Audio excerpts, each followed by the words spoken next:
இயேசுவில் எனது அன்பிற்குரியவர்களே, உங்களுக்கு என்னுடைய இதயம் கனிந்த வாழ்த்துக்கள், வணக்கம்.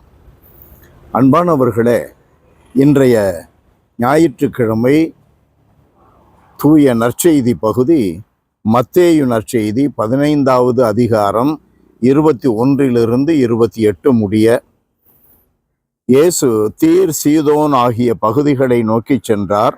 அவற்றின் எல்லை பகுதியில் வாழ்ந்து வந்த கனானிய பெண் ஒருவர் அவரிடம் வந்து, ஐயா, தாவீதின் மகனே, எனக்கு இரங்கும், என் மகள் பேய் பிடித்து கொடுமைக்குள்ளாகி இருக்கிறாள் என கதறினார். இயேசு ஒரு வார்த்தை கூட மறுமொழி சொல்லவில்லை. சீடர்கள் அவரை அணுகி, நமக்கு பின்னால் கத்திக்கொண்டு வருகிறாரே, இவரை அனுப்பிவிடும் என வேண்டினர். அவரோ மறுமொழியாக, இஸ்ரேல் குலத்தாருள் காணாமற் போன ஆடுகளாய் இருப்போரிடமே நான் அனுப்பப்பட்டேன் என்றார். ஆனால் அப்பெண் அவர் முன் வந்து பணிந்து, ஐயா, எனக்கு உதவி அருளும் என்றார். அன்பிற்குரியவர்களே, புற இனத்தாரிடமிருந்து நாம் சில உண்மைகளை கற்றுக்கொள்ள வேண்டி இருக்கிறது. நாம் கோவிலுக்கு வருகிறோம், அருட்சாதனங்களில் பங்கெடுக்கிறோம், வழிபாடுகளுக்கு தவறாமல் வருகிறோம். தனி வழிபாடு, நாம் ஜபமாலை சொல்லுகிறோம், குடும்ப ஜபம் சொல்லுகிறோம், இறை வார்த்தையை வாசிக்கிறோம். நம்ம பழக்கப்பட்டு போச்சு. கோயில் பூனை தேவனுக்கு அஞ்சாதுன்னு சொல்கிற பழமொழியை போல நம்ம இந்த காரியங்களிலே ஈடுபடுறதுனால நமக்கு அது ஒரு ஜெபிக்கிறது, கடவுள்கிட்ட விண்ணப்பம் வைக்கிறது, சில சமயங்களில் நம்ம நம்பிக்கையை செக் பண்ணாமல் விட்டுடுறோம் அப்படிங்கிற எண்ணம் எனக்கு இருக்குது. நம்ம பாட்டுக்கு சொல்கிறோம். ஆனால் இந்த புறையின மகள் ஆண்டவர் இயேசுவை தேடி வந்த விதம், ஆண்டவர் இயேசுவிடம் விடாப்பிடியாக அவர் பின்னாலேயே கத்தி கொண்டு வந்த அந்த நிகழ்வு, இதையெல்லாம் நாம் பார்த்தால் புற இனத்தாரிடமிருந்து நாம் கற்றுக்கொள்ள வேண்டும். எத்தனை ஆயிரக்கணக்கான மக்கள் வேளாங்கண்ணி செல்லுகிறார்கள், புனித அந்தோனியார் திருத்தலங்களுக்கு செல்லுகிறார்கள். எத்தனை ஆயிரம் புறையின மக்கள் ஏன் வருகிறார்கள்? கூட்டம் பார்க்கவா வருகிறார்கள்? அவர்களுக்கென்று சில விண்ணப்பங்கள் உண்டு.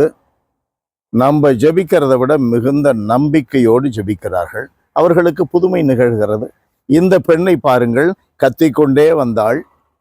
சீடர்கள் கூட, என்ன இப்படி சத்தம் போட்டுக்கிட்டு வருது, ஏதாவது சொல்றது இல்லையா நீங்க என்று கூட சொல்லுகிறார்கள். பிள்ளைகளுக்குரிய உணவை எடுத்து நாய்க்கு போடுதல் நல்லதல்ல என்று கூட சொல்லுகிறார். அது ஒரு விதமான தாழ்ச்சிப்படுத்துகின்ற ஒரு காரியம்தானே. ஆனாலும் விடவில்லை. கீழே சிந்துகின்ற உணவையாகிலும் நாய்கள் உண்ணலாம் என்றோ? அப்படியானால் எப்படியாவது என் பிள்ளையை காப்பாத்துங்க, உங்களை விட்டா எனக்கு வழி இல்லை. அந்த கெஞ்சுதல், அந்த விடாப்பிடியான நம்பிக்கை கடவுளுடைய இதய கதவை தட்டுகிறது, விண்ணரசை தட்டுகிறது.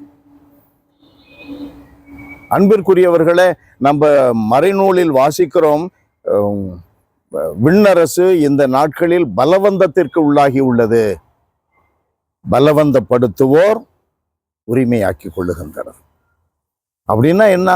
இடைவிடாமல் ஜெபிக்கணும், நம்பிக்கை தளராமல் ஜெபிக்கணும், விடாப்பிடியா ஆண்டவருடைய காலை பிடிச்சுக்கணும். ஆண்டவர் சொல்லுகிறார், உன் மகள் குணமாகுகிறாள்.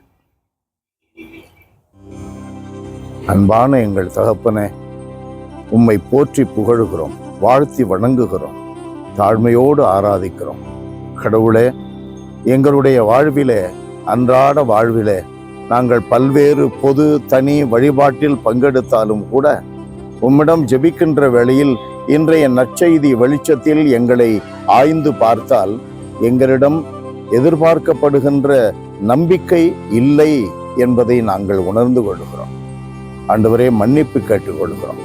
இன்னும் அதிகமாய் நம்பிக்கையோடு உம்மிடம் ஜெபிக்க எங்களை தூண்டி எழுப்பும். உம்முடைய ஆவியாரால் தூண்டி எழுப்பும்.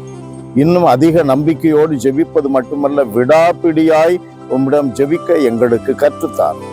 இயேசுவின் பெயரால் மன்றாடுகிறோம் தந்தையே. ஆமென், ஆமென்.